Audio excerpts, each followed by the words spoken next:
بہت شکریہ ممتاز زہرا بلوچ صاحبہ. بھائی پاکستان کے لیے ظاہر ہے بڑی اچیومنٹ ہے، اور آپ لوگوں کے لیے بالخصوص دفتر خارجہ اور محکمہ خارجہ کے لیے یہ بہت بڑا چیلنج تھا کہ اتنے مہمانوں کا آنا، اس طریقے سے ارینجمنٹس کرنا، سب کو یعنی کہ سب خوش ہو کے یہاں سے جائیں. تو سب سے پہلے تو اس کے لیے آپ کو بڑی مبارکباد. تو پہلے ہمیں یہ بتائیے گا کیسا آپ کا یہ رہا سارا ارینجمنٹس وغیرہ، اور کیسا فیل کریں آپ اس بارے میں؟ جی بہت شکریہ. اور بالکل یہ ایک پاکستان کے لیے، پاکستان کے دفتر خارجہ کے لیے، پاکستانی حکومت کے لیے، پاکستانی قوم کے لیے ایک بہت فخر کا مقام ہے کہ ہم نے اتنی امپورٹنٹ کانفرنس اور اتنے سینئر لیول پر جس میں اتنے لیڈرز شامل تھے اس کو ہم نے بخوبی اس کو ہوسٹ کیا ہے. اور نہ صرف اس کو ہوسٹ کیا بلکہ پاکستان نے اس کانفرنس کی صدارت کی، اور تمام جو وہاں پر لیڈرز آئے ہوئے تھے ان کے درمیان ایک کنسنسس ڈیولپ کر کے ایک بہت ہی کمپریہنسو اعلامیہ جاری کیا ہے جس کا آپ ابھی ذکر بھی کر رہے تھے.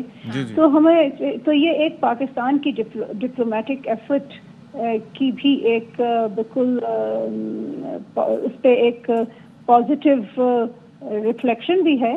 لیکن یہ ایک اس چیز کی بھی ریفلیکشن ہے کہ پاکستانی قوم جب ہم مل کر تمام ڈپارٹمنٹس، گورنمنٹ ڈپارٹمنٹس مل کے کام کرتے ہیں اور پاکستانی پبلک اور میڈیا اس ایفرٹ کو سپورٹ کرتے ہیں تو ہم بہت ہی امپورٹنٹ اچیومنٹس انٹرنیشنل سطح پر حاصل کر سکتے ہیں. اچھا کوئکلی ممتاز صاحبہ آپ سے یہ جاننا چاہوں گی کہ بڑا اپریہنشن تھے بھارتی وزیر خارجہ کی کہ وہ آ کر کیا کہیں گے، مگر انہوں نے اپریشیٹ کیا اور کہا کہ دوستی میں کمی اور اچھی ہمسائیگی کہیں اگر ناپید ہے تو اس کی وجوہات اسباب پر غور کرنے کی ضرورت ہے. سمجھتے ہیں کہ ان کے اندر بھی تھوڑا اس بات کا ادراک آ رہا ہے کہ جی ڈائلاگ کی ضرورت ہے؟ دیکھیں یہ جو کانفرنس تھی اس کا فوکس اکنامک ایشوز پر تھا، اور اس خطے کے خاص طور پہ SCO کے جو ممالک ہیں ان کے بہت سارے کامن چیلنجز ہیں، ڈیولپنگ کنٹریز ہیں، اور جو انٹرنیشنل سطح پر ڈیولپمنٹس ہو رہی ہیں اس کا جو اثرات ڈیولپنگ کنٹریز پر ہو رہے ہیں، جو سپلائی چینز ڈسرپٹ ہوئی ہیں اس کی وجہ سے جو ڈیولپنگ کنٹریز کو مسائل ہیں، جو یونیلیٹرلزم اور ورلڈ ٹریڈنگ سسٹم کو جو ایک دھچکا پڑا ہے ریسنٹ ایئرز میں، اس کی وجہ سے ڈیولپنگ کنٹریز کو مسائل ہیں.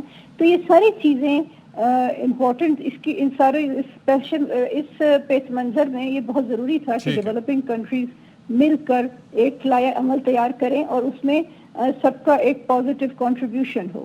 چلیں، تھینک یو سو مچ. ممتاز زہرا صاحبہ ہمارے ساتھ موجود تھیں، اور ظاہر ہے کہ پاکستان کے لیے بڑی پازیٹیو سائن ہے.